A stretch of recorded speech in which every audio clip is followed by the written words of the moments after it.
I've got this report here from PC Mag, exclusive. iPhone owners not that jazzed about upgrading.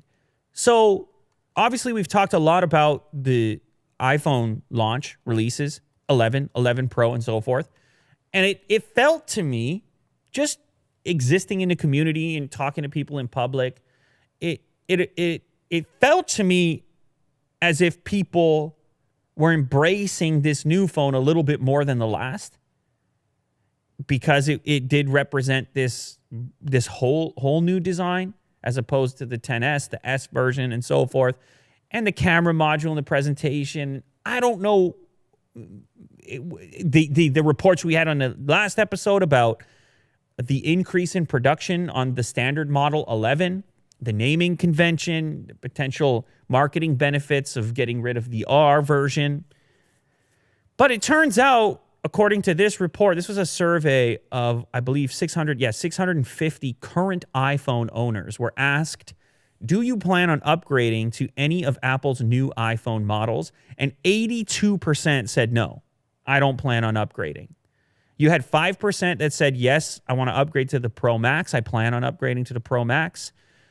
3% said 11 Pro. 5% said standard iPhone 11. And 5% said an earlier existing iPhone. But the vast majority said, no, thank you. No need to upgrade. 82%, in fact.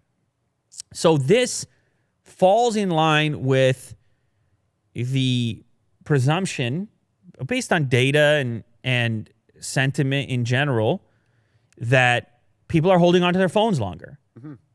We saw, as we've looked at graphs on premium smartphone sales in general, we see this kind of plateau, this fatigue that's set in. And here is this survey supplying some evidence that that's a real thing.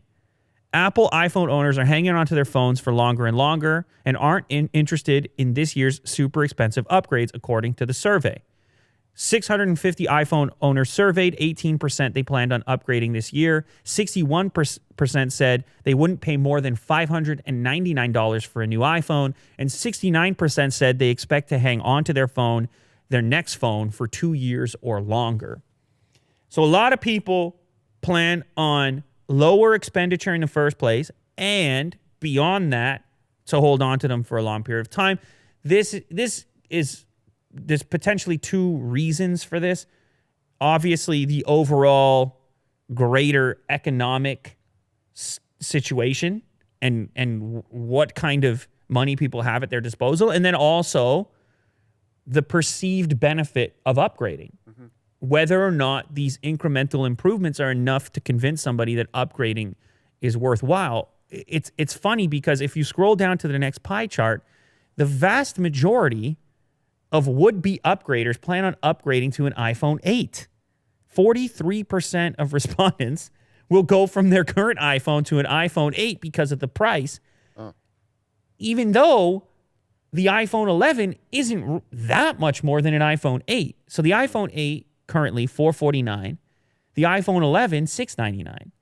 We're talking about $150 difference. So it seems like price is a really big price factor. Is serious and right now. It hovers around 500, 550. It must. It must. Now, keep in mind, this survey, the participants had to be a current iPhone user. So this is not the whole smartphone marketplace. This isn't people potentially upgrading to an iPhone who use a different phone at this moment. It's people who have an iPhone and appear to be fairly satisfied with their iPhone and its feature set, and so much so that they don't see enough of an increase in potential performance or features for the more current version. So they're looking at, say, their iPhone 6 or 7 and say, when I upgrade next, the 8 is good enough for me. Mm-hmm. And I'd rather keep the $150. To me, and I'm sure a lot of other tech heads, that seems insane. Right. We will want the latest and greatest, Not necessarily the Pro version, not necessarily the $1,000 version, but the $699 iPhone 11 versus the $450 iPhone 8. But people are okay with their iPhones the way that they are. iPhone owners are okay with their iPhones. Mm-hmm. They don't even need notchless designs if they just go with an iPhone 8. And we talked on a recent episode about the iPhone SE2 that they could potentially launch a $399 iPhone based on the iPhone 8 design. And now you start to understand why. If Apple is extracting similar data to this, then they must know that there's a massive market for individuals on iPhone 6s and 7s that are only willing to upgrade if you provide them with something around $400. And otherwise they'll just chill. Right. And that's a new consideration. That's something that Apple's going to have to grapple with. The fact that this cost consideration is so significant now comparative to how it has been in the past, for whatever reason. But given that 37% of people say battery life is their chief complaint about existing iPhones, they should be considering the newer ones because they have way better battery life. But still, nonetheless, if you scroll down, you get one more cool graph here. How long do you expect to keep your next iPhone? 42% of respondents, the majority of the group, say they're gonna keep their next iPhone for more than 3 years, not up to 3 years, more than 3 years.